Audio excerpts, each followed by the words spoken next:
ধানের শীষের বিজয় সুনিশ্চিত করবে।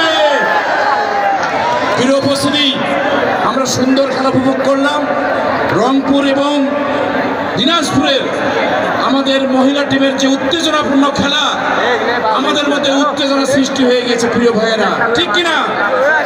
এরপর সাংস্কৃতিক অনুষ্ঠান হবে।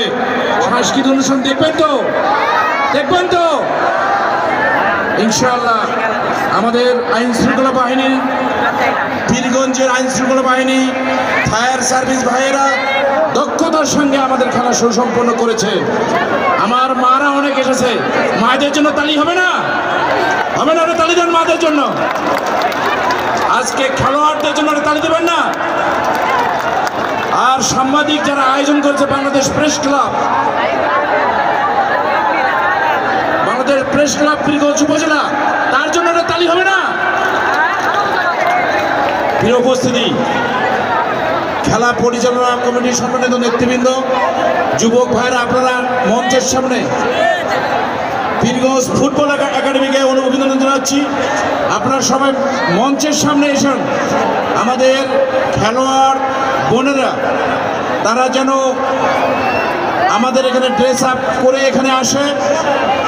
আমরা রেফারি, আমাদের জয়পুরহাট থেকে এসেছেন মহিলা রেফারি, খুব দক্ষতা, তার জন্য একটা তালি দেওয়া দরকার, তার জন্য, রেফারির জন্য।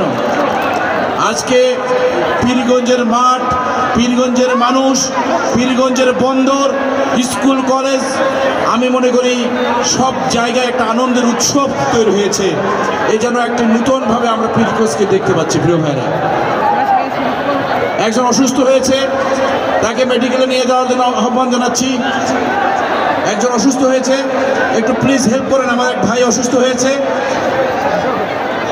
বিল্ডিং থেকে পড়ে গেছে, তাকে একটু আপনারা সবাই সাহায্য করুন। ইনশাআল্লাহ হসপিটালে নিয়ে যান। আপনারা বিশৃঙ্খলা করবেন না, সবাই বসে পড়ুন এখানে। সবাই আমরা আবার সাংস্কৃতিক অনুষ্ঠান হবে আমাদের।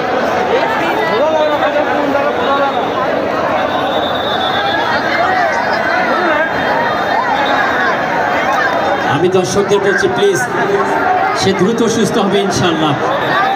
আমরা তার জন্য দোয়া করবো। একটি সারা জীবনের কান্না, যারা ছাদের ওপর, বি কেয়ারফুল, সতর্কভাবে আপনারা নামবেন, দয়া করে আপনাদেরকে বলছি। যে লোক হাজার লোক এসেছে, এবং আমি দর্শক সারিতে যারা, সামনটা ক্লিয়ার, প্লিজ সামনটা ক্লিয়ার করুন।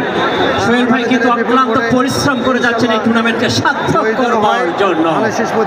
আমাদের উভয় দলের খেলোয়াড়রা কিন্তু আসবেন, জনগণ আপনাদেরকে মিনিমাম 20 হাত পিছনে থাকবার জন্য। আজকের